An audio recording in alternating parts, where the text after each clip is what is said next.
அதிமுக இணைய வேண்டும் என்ற ஒருமித்த கருத்துடன் இருப்போருடன் தாம் தொலைபேசியில் பேசிக் கொண்டிருப்பதாக முன்னாள் முதல்வர் ஓ பன்னீர்செல்வம் தெரிவித்திருப்பதற்கு முன்னாள் அமைச்சர் கே பி முனுசாமி எதிர்வினையாற்றியுள்ளார். இருவரின் கருத்துகளையும் வினை எதிர்வினை பகுதியில் தற்போது பார்க்கலாம்.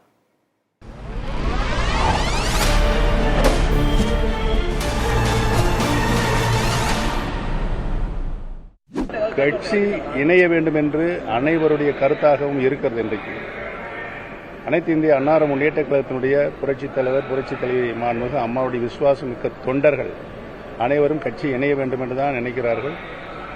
தமிழகத்திலே இருக்கின்ற அனைத்து மக்களும் புரட்சித் தலைவர் எம்ஜிஆர் புரட்சித் தலைவி மாண்புமிகு அம்மாவில் இந்த நாட்டுக்கு செய்த சேவைகள், ஆட்சியில் இருக்கின்ற போது ஏழை எளிய மக்களுக்கு தந்த நலத்திட்டங்கள் இவைகளெல்லாம் எண்ணி மீண்டும் கட்சி இணைந்தால்தான் ஆட்சிக்கு வர முடியும் என்ற சூழல் உருவாகி இருக்கிறது என்பதனை அவர்கள் எண்ணி வருத்தப்பட்டுக் கொண்டிருக்கிறார்கள். பிரிந்திருக்கின்ற அனைத்து இந்திய அண்ணா முன்னேற்ற கழகத்தினுடைய சக்தியில் அனைவரும் ஒன்றிணைந்தால்தான் வெற்றி பெற முடியும் என்பதுதான் உண்மையான தத்துவமான கருத்து என்பதை தெரிவித்துக் நீங்கள் நல்ல உன்னிப்பாக கவனிக்க வேண்டும். எங்களுடைய விமர்சனம் ஆலோசனையாகவும் அறிவுரையாகவும் தான் இருக்கும்.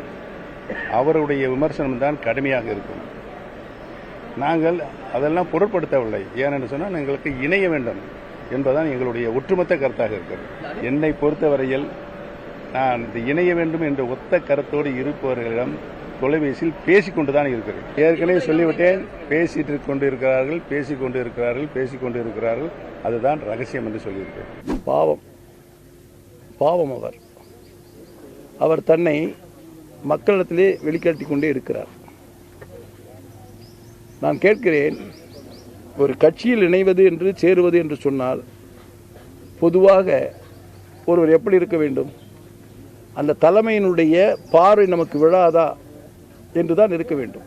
ஒரு தலைமை இடத்திலே பாதிக்கப்பட்ட ஒரு தொண்டன் தன்னுடைய உணர்வுகளை முழுமையாக காட்டுகின்ற பொழுது அந்த தலைமை நிச்சயமாக ஏற்றுக்கொள்ளும்.